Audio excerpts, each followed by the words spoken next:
All right, we got a pair of motorcycles here that we just couldn't avoid comparing, right? We have a Triumph Scrambler and a Ducati Scrambler. They got the same name. We got to compare them, even though they're kind of different bikes. Scrambler kind of gives you a little off-road pretense.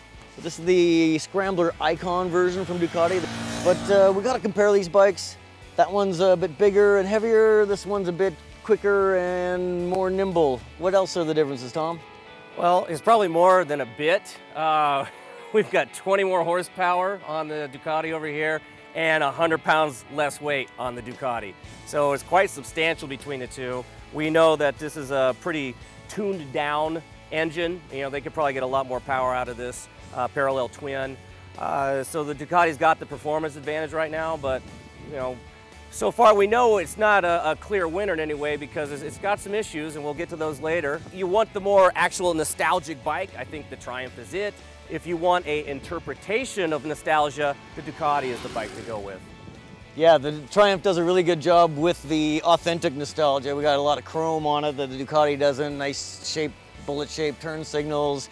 That up pipe for the Scrambler thing, so it's not in the way of getting munched on the dirt.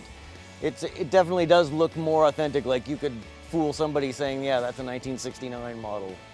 Oh, absolutely, and it does kind of ride like a 69 model. It's got a pretty spindly frame and you feel it in the corners. Again, it's not a bad bike. Again, it's just if you want nostalgia, the Triumph offers that. Yeah, and this is, like you say, an interpretation of nostalgia. One thing I really like is the low flat tank that really reminds me of something from the 70s that you just don't see on modern motorcycles anymore. But then it's got modern interpretations like this LCD instrumentation, whereas that's the dual analog style. So yeah, it's a fun comparison though, because both these bikes can do anything, including a little bit of off-roading thing that we're doing here. And they're both twin-cylinder motorcycles, but the Triumph is a parallel twin, like you say, 270-degree crank. So it actually sounds kind of like a V-twin, and I think it sounds really good.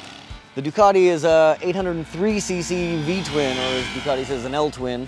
They're both air-cooled, air-oil cooled, and the amazing thing, not only does this make more horsepower than that, even though it's a smaller engine, it makes a little bit more torque than the 865cc Triumph. Well, the good thing, I mean, this bike's been out for a number of years. There's a lot of aftermarket products out there. So you could, you know, I'm sure get some more performance out of this motorcycle. But the problem you're going to have, what I mentioned earlier, is just the weight.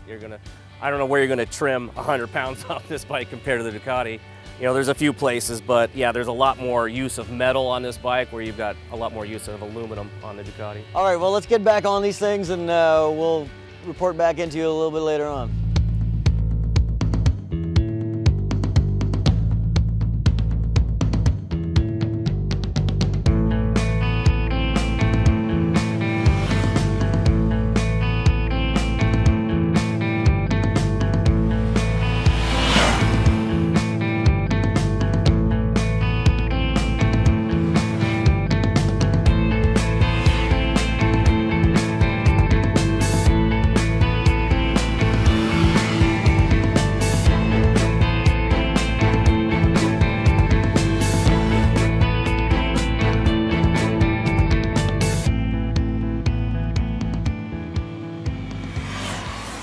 All right, Tom, scramblers, what do you think?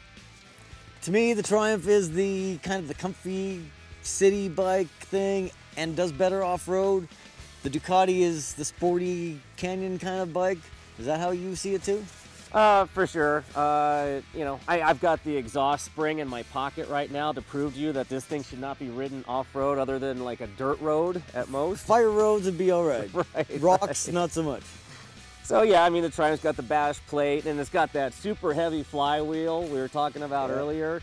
So, you know, for actually kind of just putzing along and going rocks and stuff, the Triumph will do it, where this thing, it's really hard to like keep the engine spinning and manipulating the clutch to just do some kind of slow rock climbing activity. But in the canyons, on the street, yeah, I mean, this thing, easy, you know, the better of the two machines. You know, it's got the power, it's got the lightweight, and it's got the brakes that are just stellar in comparison to the Triumph. Yeah, I was on the Triumph, I'm like, well, these brakes aren't bad, and then you get on the Ducati and the radial mount big Brembos, they're like really dynamite. Single disc front brake, you might not think that's enough compared to sport bike dual disc setups. That thing's rocks, right?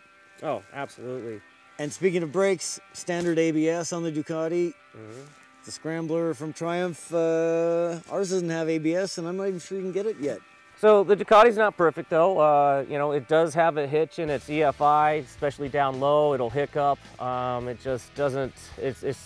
They need to perfect the EFI on this particular bike. The EFI on the Ducati, yeah, it's abrupt coming on, and it's kind of abrupt going off the throttle as well. And so I'm thinking on a bumpy road with a passenger, you're gonna like be chipping helmets when you're trying to just be smooth. Whereas the Triumph, that heavy flywheel, more docile motor, this is a great bike for going not very fast on. But if you have any intentions of going fast, the Ducati is the preferred mount for sure. I think, well, we both noticed, and you know, we were talking about the bar and the seating position and stuff, and you could put maybe a different handlebar on here. Yep. You know, I would put a different handlebar in here and take the opportunity to reroute the brake and throttle line, because this is just ridiculous. It's ugly.